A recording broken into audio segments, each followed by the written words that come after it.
Bueno, estoy con el psiquiatra José María Recasens y he venido a hacerle una entrevista en relación a la historia de lo que es la atención al enfermo mental desde el siglo XIX, XX y XXI, y él también coincidió que fue un trabajador cuidador del manicomio de Pimolís. Bueno, pues muy agradecido de poder pensar con todos vosotros sobre el tema del mental, sobre el tema de la asistencia psiquiátrica en nuestro país, que en el transcurso de los años ha sufrido diferentes cambios.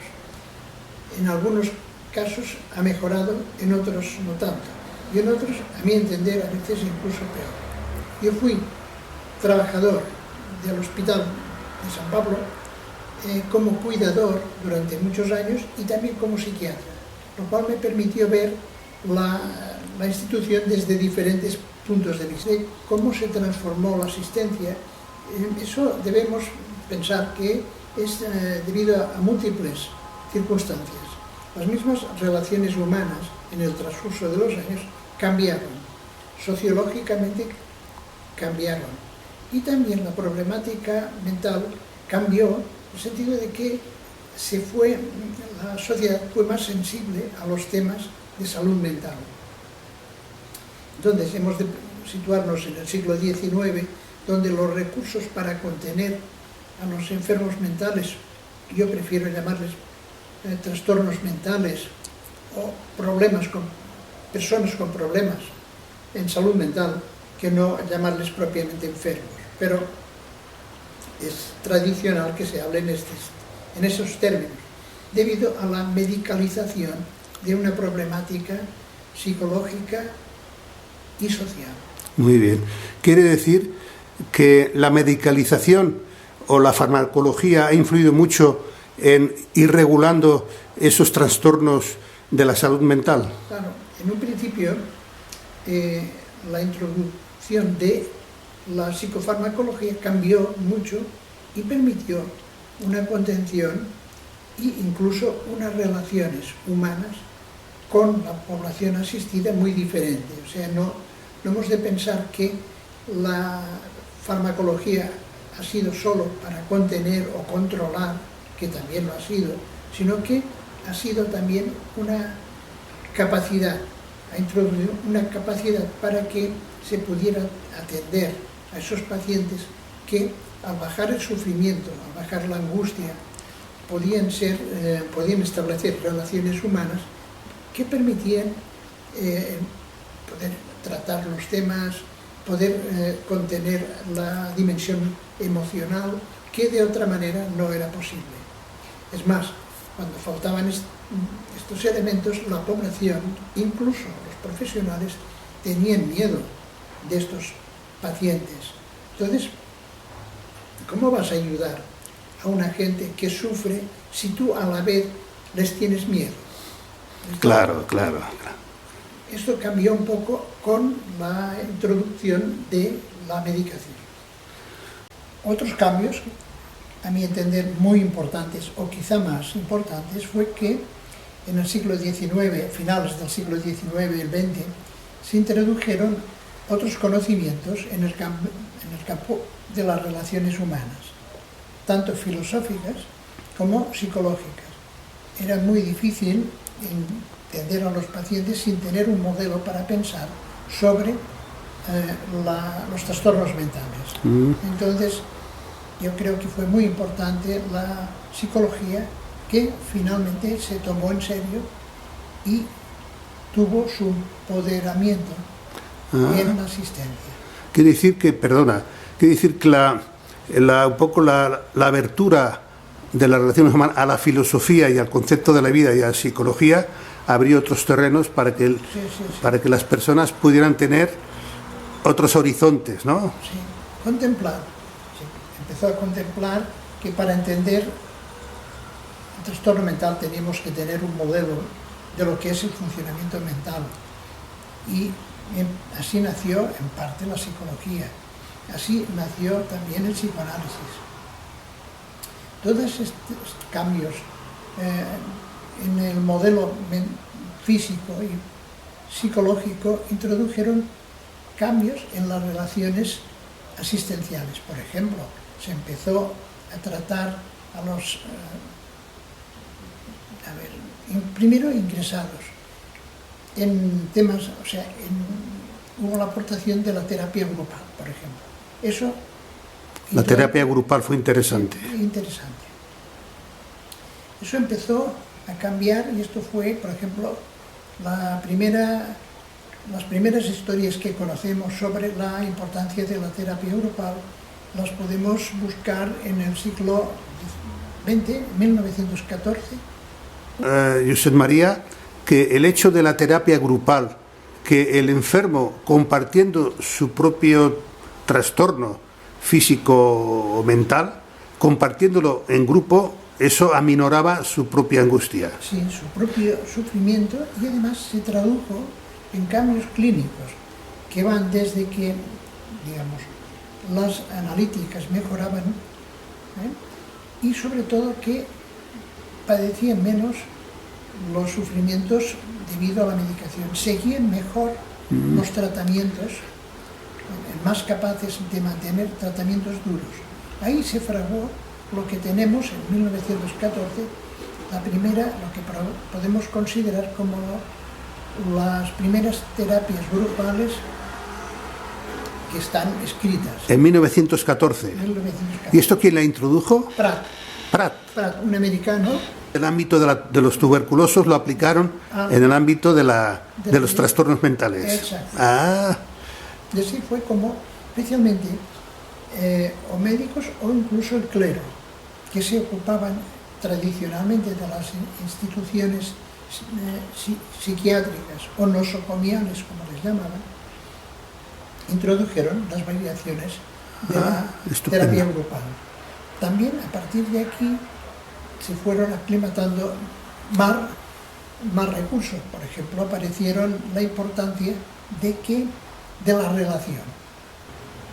la relación entre la población asistida y los profesionales, la relación entre los profesionales, la población asistida, la relación entre la población que tenía que ver el contexto social en que se realizaba. Ahí se fraguó algún aspecto que yo también quiero remarcar, que es el modelo con el que trabajamos nosotros, que es el modelo que se llama biopsicosocial. Biopsicosocial. ¿Eso qué quiere decir? Que en todo trastorno, no solamente en salud mental, sino cualquier trastorno de la salud, están implicados tres niveles: el nivel biológico, el nivel psicológico y el nivel sociológico. Sin atender a esos tres niveles y sin poder contemplar la conexión que hay entre ellos, la asistencia necesariamente será mermada, será. En Grecia, un poco de historia. En Grecia, en unos 2000 años antes de Jesucristo, es decir, en tiempos de Sófocles, tiempo de que los griegos eran la cultura del mundo, o eran una cultura conocida del mundo, tenían un problema con las personas con problemas de salud mental. Entonces ellos idearon una manera de atender a estas personas. Las instalaban en un circuito redondo, donde estaban encamados. Entonces ellos vieron que los pacientes que soñaban mejoraban mejor. Y mejoraban porque los ponían a dormir, porque los limpiaban. Entonces, eso significaba un cambio físico, los atendían como personas y les dejaban dormir, descansar. Entonces, investigaban los sueños. Y en estos sueños ellos entendían que un criterio de mejoría era que si los pacientes soñaban en serpientes, es que mejoraban mucho, porque ellos pensaban, bueno, y tenían en cuenta que las serpientes eran el animal que tenía más contacto con el suelo. ¿Con la tierra? Con la tierra. Ah. Entonces, a partir de aquí, veían quienes necesitaban un tipo de terapia u otro tipo de terapia. Por eso Esculapio está siempre con una serpiente, porque es el símbolo. Algunos trastornos que ideaban o consideraban que tenían que ver con lo emocional, les invitaban y tenían un anfiteatro al lado para que contemplaran, vivieran la experiencia de las tragedias que ellos creaban, porque consideraban que conectar con los sentimientos y expresarlos era una manera, una vía para encarar los problemas de salud mental. Entonces, los pacientes iban allí, estaban tratados con el público, no como una cosa especial, sino que estaban participando, y entonces ahí era la catarsis.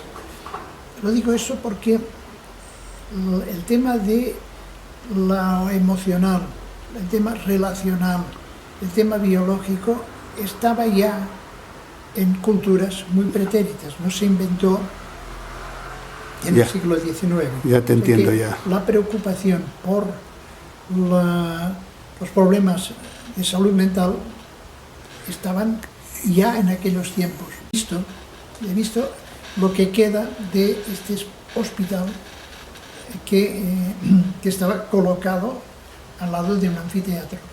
Te refieres a la cultura griega. A la griega. Y tú, bueno, tú dices que la tragedia griega, es decir, las tragedias de Homero y Sófocles, sí, le servían para un poco como catarsis, como conectar con las emociones, y se expresaban, y los expresaban, porque parece ser que el teatro griego era también musical. Entonces, no, y además las tragedias griegas eran, como tú dices, a través de las tragedias griegas era un instrumento para asumir la propia naturalidad del ser, la naturaleza del ser humano en cuanto a sus sombras, las sombras que habla Carlos Gustav Jung. Es decir, que el ser humano no todo es la parte esa que se dice la dualidad de bueno y malo, sino que el ser humano en su propia naturaleza está contemplado las sombras y las luces, ¿no? Como se suele decir ahora, ¿no? Sí, es cierto. Pero tienes razón en eso, en que no era solo beneficio para esas personas que padecían un sufrimiento mental. Lógicamente, las tragedias que eran expresión de una problemática humana incidían en la salud de toda la población. Por tanto, permitían que los que asistían pudieran conectar con apartados de su vida que normalmente no tenían apartado, no tenían reconocidos. Muy bien. ¿Qué años estuviste tú ahí en el Instituto Mental de la Santa Cruz de Nou Barris? Desde el año 72 al 80. Fueron 8 años, 4 o 5 como cuidador y 3 como psiquiatra. Y aquellos años, ¿qué experiencias tuviste? ¿Cómo viviste aquellos años? Además de cuidador como psiquiatra. Sí, empecemos por un punto que es cómo entramos en un manicomio gente tan rara como nosotros. Entonces, estaban en pleno conflicto Sant Pau con la mía y el Instituto Mental, porque Sant Pau quería convertir unos espacios sociosanitarios, como no me acuerdo cómo se llamaba, pero que eran de bienes comunes, en espacios para poner pisos. Ahí más o menos esta historia ya la conocéis.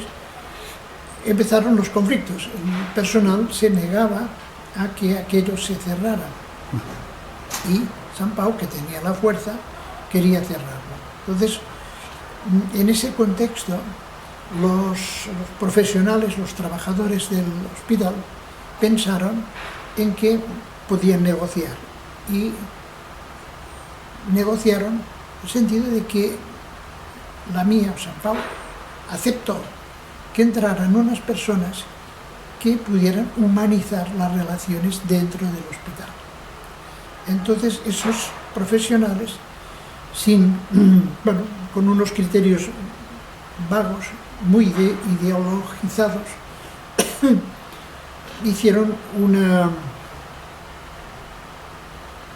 buscaron un tipo de profesionales que fuimos nosotros, fuimos unos 70 personas, y éramos variopintos, o sea, desde estudiantes de medicina, psicología, gente implicada en las actividades sociales y la mayoría de nosotros implicados en el conflicto político. De este personal que entró muy ideologizado, estaban pues dentro de las posturas de España en aquel tiempo casi todas las fuerzas políticas, ¿no? Desde anarquistas, PSUC, trotskistas, de todo. Por tanto, éramos gente que teníamos visiones, compromisos políticos, pero con ideas diferentes sobre cómo entender.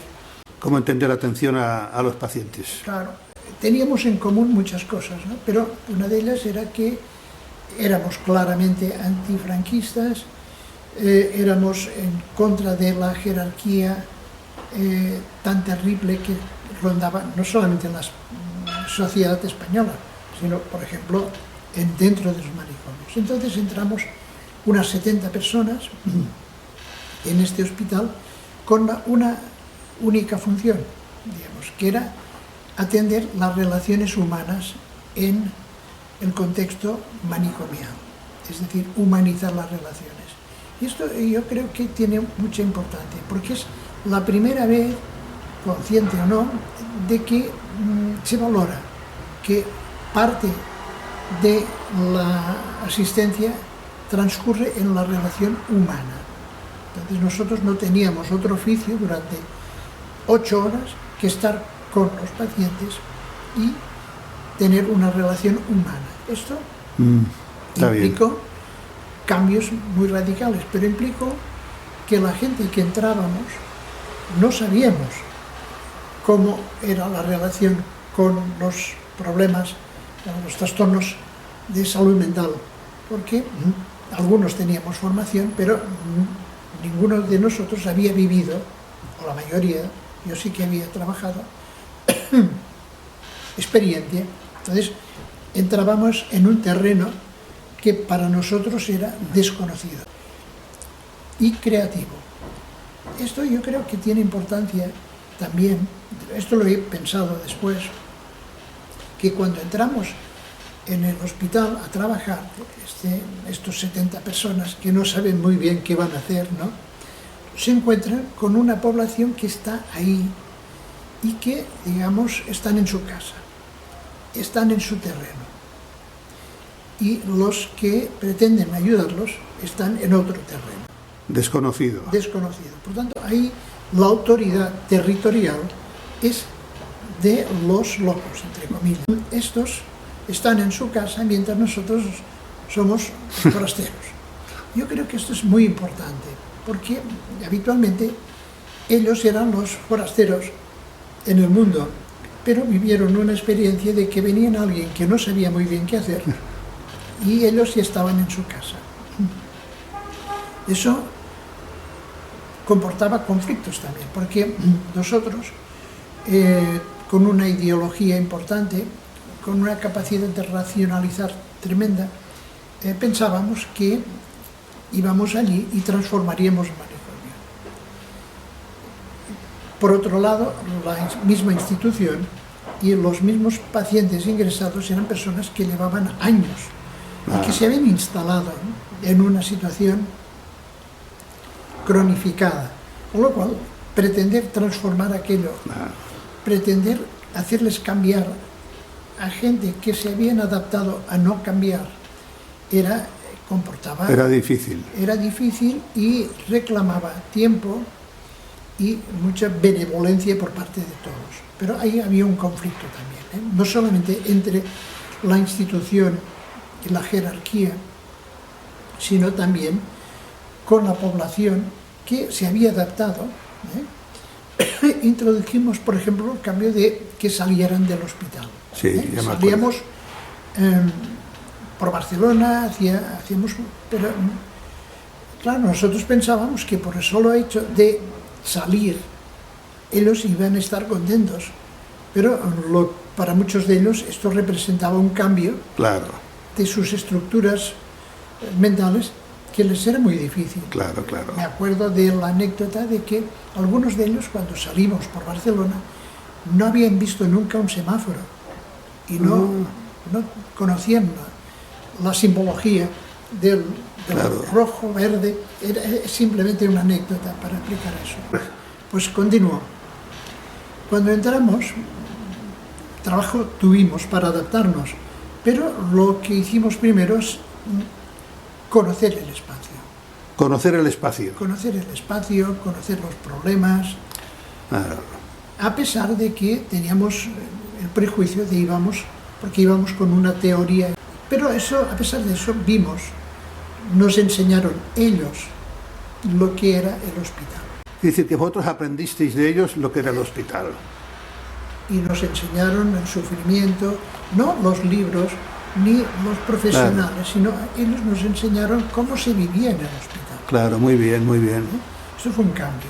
Entonces, una de las cosas que vimos era una especie de almacén donde estaban ahí acumuladas cantidad de historias clínicas. Luego vimos que tenían también historias clínicas en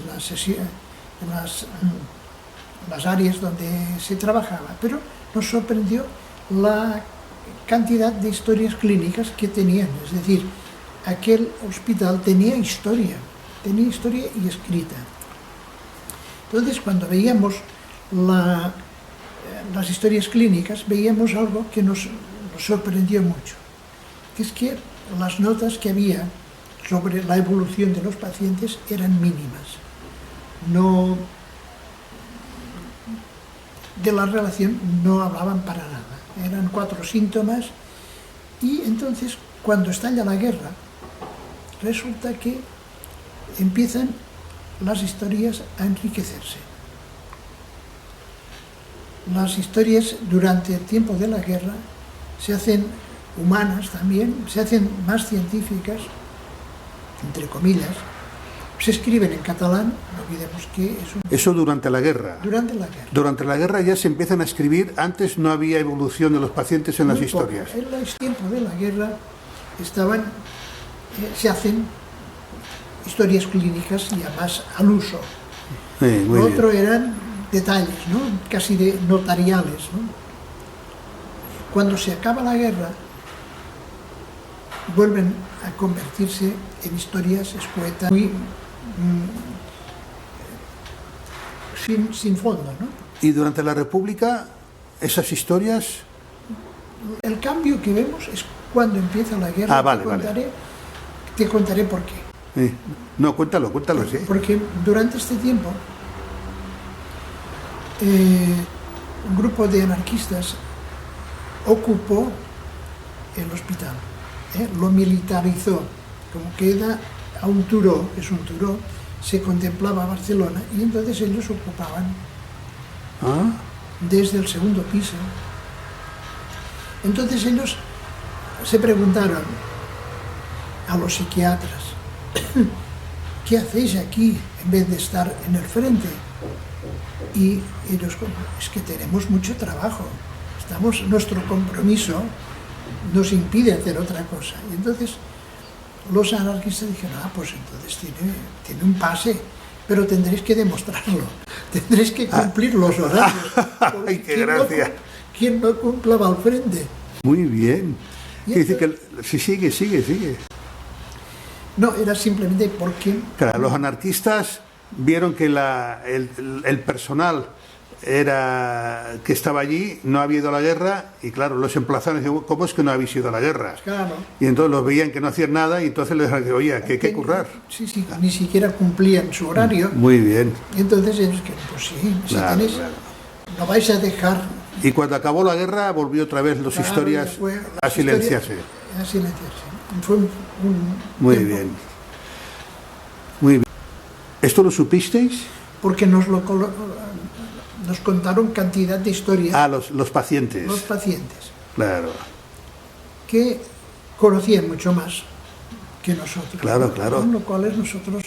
Hombre, yo me acuerdo cuando íbamos de niños a visitar bueno, cuando íbamos a ver las películas a la sala de actos, íbamos a ver cine y espectáculos. Yo me acuerdo siempre de algunas escenas de varios enfermos, entre ellos uno que siempre estaba como atemorizado de las bombas. Se ponía las manos en la cabeza y como si aún estallaran bombas en su cabeza. Sí, porque estaban instalados, muchos de ellos, el trauma de la guerra, se quedaron instalados en el trauma. Claro, muy bien. Entonces, a nivel personal, no pudieron cambiar porque, entre otras cosas, continuaron instalados físicamente en los mismos sitios. Vale. Bueno, en todo caso...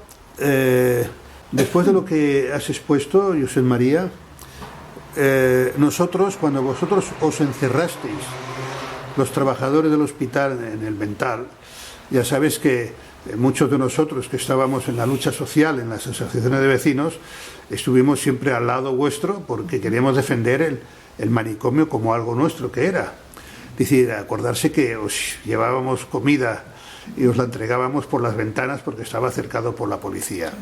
Claro, nosotros defendíamos aún el mantenimiento del manicomio porque consideramos que hizo una buena labor social, aparte de esa labor necesaria para cuidar a los que tenían trastornos mentales. ¿Tú crees que es necesario aún ahora el poner manicomios? ¿Tú crees que es necesario ahora en la etapa actual poner manicomios? O, según como tú has dicho antes, todo el tema de la medicalización, la terapia de grupos y la evolución que ha habido, el tema del concepto de la filosofía, ¿es necesario? A ver, es un problema complejo. Vale. No es fácil contestar porque, por un lado, está claro que el manicomio, tal como funcionaban, como espacios cerrados, aparcados de la sociedad, no tienen ningún sentido y son nocivos. Y más ahora que tenemos alternativas como son hospitales de día, centros de día, etc. Entonces, y sobre todo la atención primaria, ¿no? ¿Por qué es importante eso? Porque para contemplar a la persona y su sufrimiento e intentar cambiar, vuelvo a repetir, es impensable sin tener en cuenta lo biológico, lo sociológico y lo psicológico. Entonces, debes atender a la población en su propio hábitat. Claro, claro. Debes atenderlo dentro de, ser posible, dentro de su familia y potenciar los recursos que ellos tienen. Por tanto, el manicomio contemplado como tal, yo creo que no tiene ningún sentido. Otra cosa que es que a pesar de todos los recursos hay personas que necesitan un acompañamiento y para eso, por ejemplo, muchos de ellos la opción más adecuada es lo que se llaman pisos protegidos. Claro. Que son pisos donde pueden estar en un barrio determinado, a poder ser su barrio, y con lo cual pueden intercambiar relaciones humanas con el entorno. Doctor Recasens, estáis regentando un centro que se llama Centro del Doctor Pi Molís. Sí. El doctor Pi Molís fue un médico que iba más allá del tiempo, en su tiempo que nació, en el siglo XIX. Pi Molís representaba la vanguardia del pensamiento psiquiátrico, era un humanista y antes de crear el centro del Instituto Mental de la Santa Cruz, sí, en eso estuvieron muy atentos a las instituciones, ahora no me acuerdo, pero San Pau estuvo entre ellas, que le permitieron como una beca para ir a viajar por Europa. Cuando crearon el Instituto Mental representaba lo más moderno, lo más revolucionario dentro del contexto hospitalario de aquellos tiempos. Timolis, además, para estar más cerca de lo que estaba trabajando, montó su casa al lado del Instituto Mental. De atrás del Instituto Mental, te imaginas el Instituto Mental, ves dónde estaba la iglesia, el bar, sí. Pues detrás había un edificio que era donde vivía él, por tanto él estaba muy bien, cercano. Él no temía la proximidad. Pues es un honor que vosotros podáis mantener ese nombre, porque claro, estas personas que son personajes históricos que realmente han hecho algo por mejorar el bienestar de las personas. Entonces, cuando entramos en conflicto ya rápidamente, tema de batas, por ejemplo, es una anécdota, nos negamos a llevar batas. Y eso... ¿No llevabais bata? Bata blanca. ¿No queríais llevar bata blanca? No. ¿Por qué? Porque nos distanciaban relaciones humanas, simplemente no había alguien que estaba ahí con un privilegio y respecto al otro. Había cambios, porque unos entrábamos y salíamos y otros no. Pero pretendíamos establecer las relaciones humanas más cercanas, con lo cual, además, no teníamos unas actividades sanitarias tan importantes como para menester una bata. Salíamos a la calle, eran día a día, ¿no? Entonces, con estos conflictos, como tú comentabas, ¿qué fuerza teníamos nosotros? Ninguna, respecto a Sant Pau. Entonces, porque había la posibilidad de las huelgas. Sí. ¿Cómo íbamos a hacer huelga y dejar a aquella gente abandonada? Totalmente de acuerdo. Nuevamente abandonada por culpa de los conflictos civiles, llamémosle. Entonces, ideamos lo del encierro. Nos encerrábamos y entonces conseguíamos con eso que por lo menos, si no se hablara en la prensa, pero que a nivel social hubiera cierto conocimiento. Para poder hacer estos encierros fue necesaria, y para que estos encierros tuvieran fuerza, fue necesaria el contexto social de las asociaciones de vecinos. Sí. Estábamos implicados, ellos, nosotros, o todos nosotros, porque sí. Todos pretendíamos algo común. En común, que es mantener la atención a la salud mental en el mismo barrio, necesariamente en el manicomio, mientras que Sant Pau pretendía transformar el hospital psiquiátrico en un hospital psiquiátrico en Sant Pau, una unidad psiquiátrica, con lo cual ellos pensaban, la atención será más adecuada, más modernizada, y era cierto, pero ahí hay el sesgo de que con esa transformación la atención pasaba de ser más generalizada, más humana, digamos, a ser más medicalizada. Y tenía el sesgo de una atención excesivamente medical. ¿Entendíais que si lo llevaban allí a la sede del Hospital de Sant Pau, fuera solamente con la medicalización y no con el tema de la relación humana? Toda la historia que llevábamos nosotros transformando. Entonces, manicomios nos sirven, pero nosotros teníamos razón en el sentido de que hay algo de lo que estamos haciendo que no se mantendrá si lo encuadramos dentro de un contexto salario al uso y lo convertimos en una atención médica solo. Hombre, la lucha que llevasteis, nosotros como asociaciones de vecinos del distrito, pues estuvimos siempre, como he dicho antes, a vuestro lado. Además, hubieron cargas policiales, detenciones, y realmente vuestro encierro y la lucha de vecindario, que luego nosotros, como ya vimos que el mental ya lo iban a derribar del todo, nosotros ya lo reivindicábamos como zona, como hospital de zona. Pero bueno, fue una lucha que tuvo eco social importante en Barcelona. Pero un poco, bueno, sigo. Cuando decía de nosotros o ellos, y hablo de que éramos nosotros todos, porque muchos de nosotros entramos en las asociaciones de vecinos. Formábamos parte, yo de Sant Andreu. Y la Rosa Cuyas del Turó de la Peira. Sí, exacto. Entonces, ahí había un grupo compactado, con diferencias, pero que teníamos un lema común, que es atender a la población dañada en el contexto. Entonces, en uno de estos entierros, San Pau cedió en algo. Nos dijo, mira, si vosotros os interesa lo de atender a la población, digamos, en su sitio, vamos a hacer una cosa. Vamos a mantener aquí un centro de atención primaria en salud mental.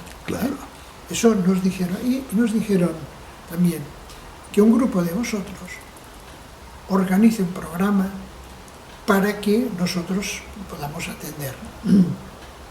Entonces un grupo de nosotros decidió que sí y preparamos una organización para esta atención primaria.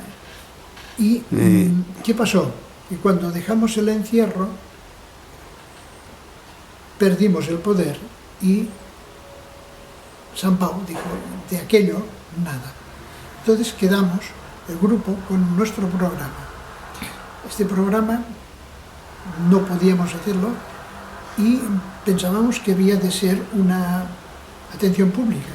Entonces organizamos un centro de salud mental, Pi Molís, como una cooperativa que estaba en Virrey Amás, con la idea de que cuando pudiéramos pasaríamos a la atención pública. Eso no llegó nunca, pero este centro continuó funcionando y ya renunció a la aspiración pública, porque muchos de nosotros ya habíamos pasado a la atención pública, pero se mantuvo como centro, y de aquí, desde el 76 hasta ahora, pero ya ahora como entidad privada. Bueno, Josep María, oye, desde el siglo XIX hasta el siglo XXI, ¿cómo consideras tú que ha sido la evolución de la atención al enfermo mental desde el antiguo hospital de la Santa Creu, luego pasando por el manicomio y luego hasta el siglo actual? ¿Cómo crees tú que ha sido la evolución del tratamiento sobre la enfermedad mental? La evolución del tratamiento mental ha seguido paralelamente a la evolución de la sociedad. No se puede entender esta evolución de trastorno, de la atención a la salud mental sin tener en cuenta el contexto en que vive. Entonces ha pasado las vicisitudes que han pasado a nivel social. Hubo cambios muy importantes que permitieron que la atención se focalizara de una manera y no otra. Esos cambios representan evolución e involución a veces, pero fundamentalmente los cambios que hubo fue que a nivel económico los problemas de salud mental fueron más importantes. O sea, tampoco era altruismo solo, sino que representaba un problema para la sociedad, una serie de gente que estaban quedando al margen y teníamos que atenderles. Entonces se crearon unos sitios que para que atender a esta gente, para que no molestaran y, por otra parte, buscar los métodos que económicamente pudieran ser más soportables. Por tanto, no hay que perder de vista que había factores políticos y económicos que hicieron que la atención fuera de una manera y no de otra. Claro. No solamente desde la perspectiva científica. La perspectiva científica también cambió y cambió también lo que sería la filosofía de cómo atender a los pacientes. La dificultad estriba en que los avances se hicieron fundamentalmente desde el punto de vista tecnológico y médico, con lo cual fue una gran evolución, pero en la medida que... ¿Te refieres a la medicalización? Sí. En la medida que esa medicalización se convierte en el foco principal o exclusivo, como a veces ocurre, esto representa una involución. Vale. Es una evolución. Claro. En algunos aspectos y en otros una involución, porque se descuida o se desatiende los factores más humanos. Vale, estupendo. En eso Yo creo que la existencia de un discurso psicológico y del psicoanálisis, junto con la antipsiquiatría, con la filosofía, dieron un vuelco a la manera de entender la salud mental y atenderla. La idea que yo creo que es más importante ahora, para mí, en ese momento que hablamos tú y yo, la atención a la salud mental se ha evolucionado en la medida en que la atención se ha personalizado, en la que se ha tenido en cuenta el contexto social. Se ha intentado que no solamente parar al que estaba loco, entre comillas, sino que procurar su crecimiento, la transformación de esta persona que estaba sufriendo para poder integrarse en una vida social. Que esto es un cambio. Es decir, que tú crees que la medicalización, sin el factor humano de la relación humana, sin la filosofía, sin un concepto más abierto y flexible, tiene sus limitaciones. En el proyecto del doctor Pimolí, yo te pregunto, en su proyecto para la construcción del manicomio de la Santa Creu, hablaba de que entre una de las causas posibles del aumento de los enfermos mentales en el siglo XIX era la industrialización y el capitalismo. ¿Tú estás de acuerdo con esa apreciación? A ver, si no es la causa principal, pero es un factor importantísimo. Digamos, cuando la industrialización representa una desestructuración de los sistemas sociales. Entonces, esta desestructuración y unida a que entonces los papeles quedan más indefinidos, aparece más claramente unos problemas en la contención de la salud, porque las familias se reorganizan, se desorganizan. Mira, yo voy a contar algo que no tiene que ver con la experiencia del mental. Yo trabajaba como médico en la mina. Durante mucho tiempo atendíamos a pacientes con trastornos por heroína, fundamentalmente, ¿sí? con sustancias tóxicas. Entonces, ¿qué pasaba? Que mucha gente de los que vendían pertenecían a la etnia gitana. ¿Qué pasaba? Que eran más adictos los gitanos, y lo que comprobamos, gracias a compañeros antropólogos, nos hicieron ver que cuando hubo en la crisis, creo que de 1900 o 2008, no me acuerdo ahora, la primera crisis, 2008 puede ser. Sí, 2007-2008, la crisis económica te refieres.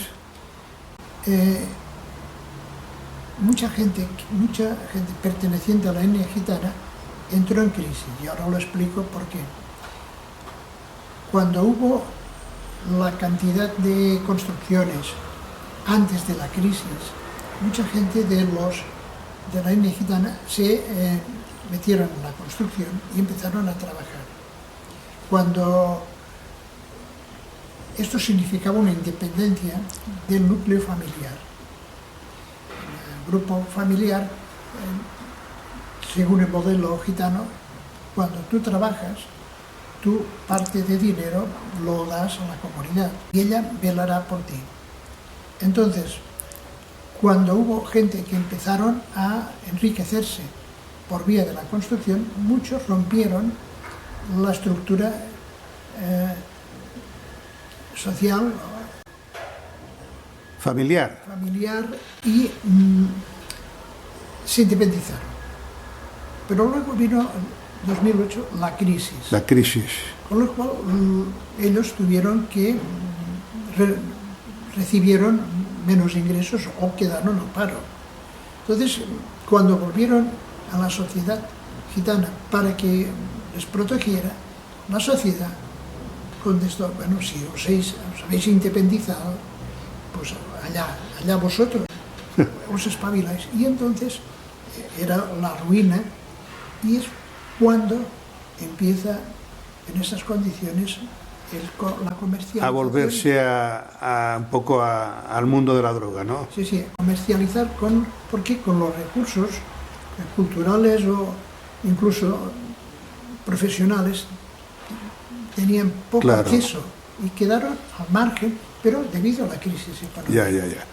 Quiere decir que tú de alguna manera crees que sí que tuvo un factor importante el tema de que, claro, supongo que los trastornos mentales no es que sean exclusivamente causadas por el capitalismo, porque siempre ha existido un poco el trastorno mental, pero que fue un factor que favoreció, claro, porque ¿por qué os llamabais los que en el siglo XIX a las personas que eran cuidadoras de los pacientes mentales alienistas y los pacientes o enfermos alienados? Alienados, porque alienados significa estar fuera de la línea. Estar fuera de la línea. Y nosotros... Quiero decir, que es una pregunta que te voy a hacer. Pero nosotros ya no nos llamamos así. Nosotros, fíjate que introdujimos el concepto de cuidador. De cuidador, yo siempre lo comento porque me lo he hecho tan mío. Cuando pienso que yo trabajo como médico, pienso que muchas veces lo que hacemos es cuidar. Es cuidar a la salud de las personas. Exacto. Quería comentar, perdona, aparte de esto, claro, el tema de alienado y alienista, en el mental, el otro día lo comentaba con una vecina mía que también iba de pequeña, que era de mi escalera.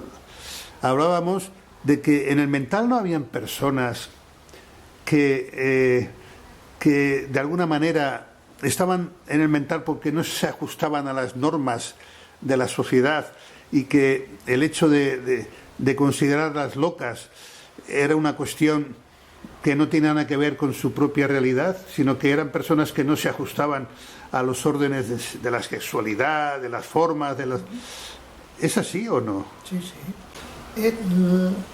El concepto, o sea, la manera de ingresar en un hospital, las razones por las que se ingresaban eran heterogéneas, múltiples y en función de las necesidades sociales de aquel momento. Entonces se entraba y no se salía, y había muchas maneras de entrar. Yo me acuerdo de que había personas que habían ingresado, mujeres que habían ingresado porque habían quedado embarazadas sin pareja. Entonces algunas de ellas pasaban todo su embarazo y luego salían, y otras se quedaron. Había, digamos, podríamos decir que de cada persona que estaba allí compartía espacio, pero tenía razones diferentes para estar. Habían la enfermedad actual del Alzheimer que se conoce actualmente. Antes, dentro del manicomio, habían personas que eran de Alzheimer. Bueno, y no estrictamente como personas entre comillas locas. Ya, en aquel momento supongo que se diferenciaba poco. Este hospital, que en su momento representó la vanguardia, lo que hizo es una cerebroteca, que eso tampoco se sabe mucho. Las personas que morían les cogían el cerebro y los tenían allí con la idea de investigar sobre el cerebro de las personas que estaban allí. ¿Sí? Una cerebroteca. No sé qué ha sido de esta cerebroteca, ni tampoco... ¿Pero habían cerebros allí? Cerebros, sí. ¿Pero estaban conservados en neveras o algo? Formol. ¿Y se llevó Estaban allí un almacén. Sí, un almacén de cerebros. De cerebros. ¿Pero qué eran? ¿De donantes voluntarios? No, de la gente que moría. Las personas ingresadas, sí, pues hacían una autopsia, recogían el cerebro, y entonces allí informó, que no sé muy bien de cara a la investigación si hubiera sido muy útil, pero estaban allí con la idea de que vendrá alguien que haga un trabajo. Pero esos cerebros supongo que algún día los eliminaron, ¿no? No sé muy bien, no sé nada de la suerte de estos cerebros. Pero supongo... Sí, sé de personas que cuando derribaron Pimolís fueron a otro sitio, al hospital de Sant Boi, y lo sé porque yo estaba trabajando como psiquiatra allí y me los encontré a los pacientes.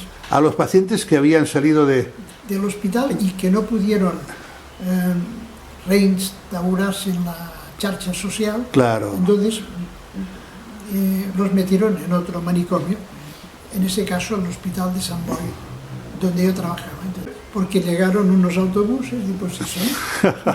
Oye, y estos cerebros supongo que tenían que tener la autorización de los familiares o del propio paciente o enfermo, sí, para ceder el cerebro, ¿no? Porque sí, no lo sé. Esto no lo sabes, vale. Yo solamente vi la parte física y que era una habitación con muchos cerebros, sí, en formol. En formol. Pero que estaba ahí y nadie la utilizaba. Supongo que permiso de los familiares, si es que los hubieran, y de ellos mismos, pero ya, no sé, los aspectos legales en aquellos tiempos, pero sí que era la pretensión era investigar sobre qué pasa en el cerebro de las personas que están con alteraciones o trastornos. Con una demencia, porque la esquizofrenia se le llamaba demencia precoz. Precoz. Porque eran gente que presentaban síntomas con psiquiátricos que se parecían a los de la demencia, con lo cual hemos de entender que alguna idea sobre la demencia, que para aquella gente, con el modelo científico que tenían, les llamaron a una gente extraña, a unos pacientes extraños, demencia precoz. Esto estamos hablando de Europa. Y la demencia precoz, que era eso, que se hacían dementes antes de hora. Ya. Entonces entendían ellos y llamaban demencia precoz. Luego ya cambiaron este concepto por esquizofrenia, que tenía unas connotaciones más particulares, porque vieron que no era lo mismo. Pero al principio, esto como historia, les llamaban demencia precoz. Ahora, volvamos. La incidencia, prevalencia de personas diagnosticadas de demencia en este momento ha aumentado mucho por muchos factores. Uno de ellos es que envejecemos más. Déjame contarte para ti anécdotas, ¿no? Que para mí son más importantes, ¿no? Cuéntame. Estaban separados, tú sabes bien, manicomio de mujeres y de hombres. Entonces ideamos establecer relaciones entre hombres y mujeres. El tema es que el hospital estaba separado, había dos aulas muy separadas entre mujeres y hombres, que ya había sufrido cambios porque habían demolido una parte. Sí, fue antes que la otra parte. Donde estaba Kalinova fue la primera parte. La primera, Kalinova, exacto. Entonces, pero a pesar de que se cargaron una parte, mantuvieron la separación entre mujeres y hombres. La parte de mujeres estaba regentada por monjas, la parte de hombres ya era seglar, no había, porque se acabaron los monjes que ocupaban los cuidados, por extinción. ¿Los monjes o...? Sí, no sé qué eran. Pero en cambio las mujeres continuaron siendo atendidas por las monjas. Cuando entramos, intentamos innovar los cambios, pero nos encontramos con una manera, una jerarquía, una manera de funcionar, que no podían tener contacto, hombres y mujeres. Nosotros intentamos crear un bar y organizamos un baile. Un baile, sí, que hay una foto, sí. Ahí chocamos con la iglesia, chocamos con el cura, que había un sacerdote que se ocupaba de la salud espiritual de toda la congregación, al que denominaban prior. Entonces este se lo tomó muy mal, la idea de que nosotros pretendiéramos organizar un bailes. Entonces lo que hicimos, nos pusimos en contacto los cuidadores de un sitio y de otro y organizamos para que las mujeres y hombres se encontraran en el baile.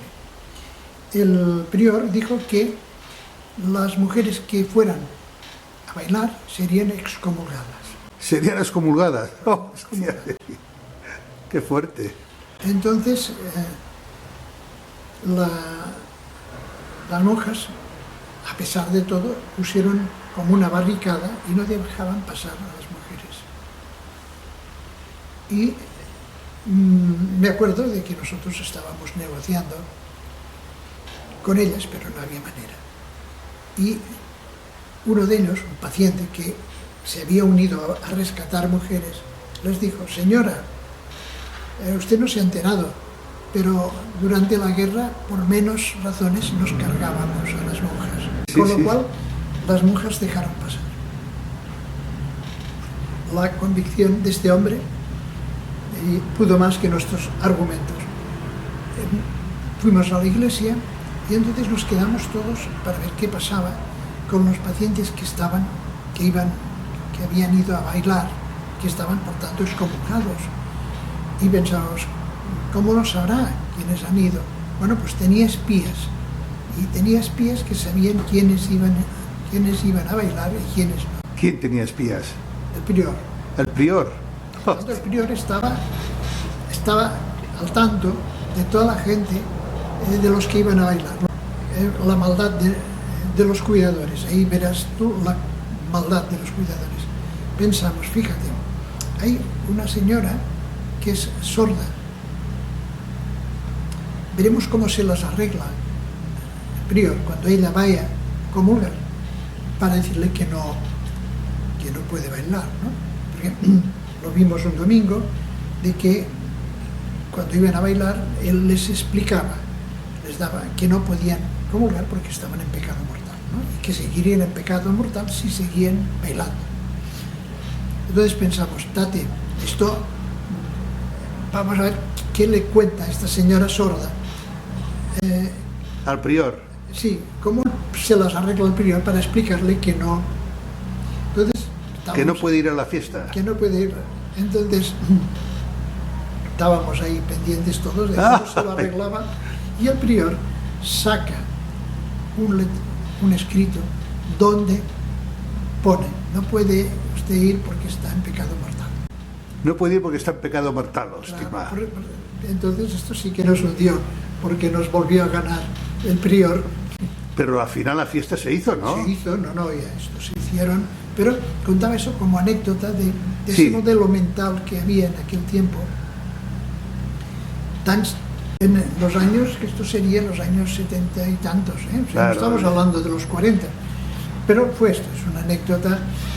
Claro, pero esto que tú explicas es muy interesante porque va en consonancia con la sociedad que vivíamos, de represión a todos los niveles. Y eso, claro, por eso los manicomios estaban llenos, porque como la gente que no comprendía unas estructuras y unas normas que limitaban su propia libertad, eso a la gente las llevaba pues a no comprender y a la locura.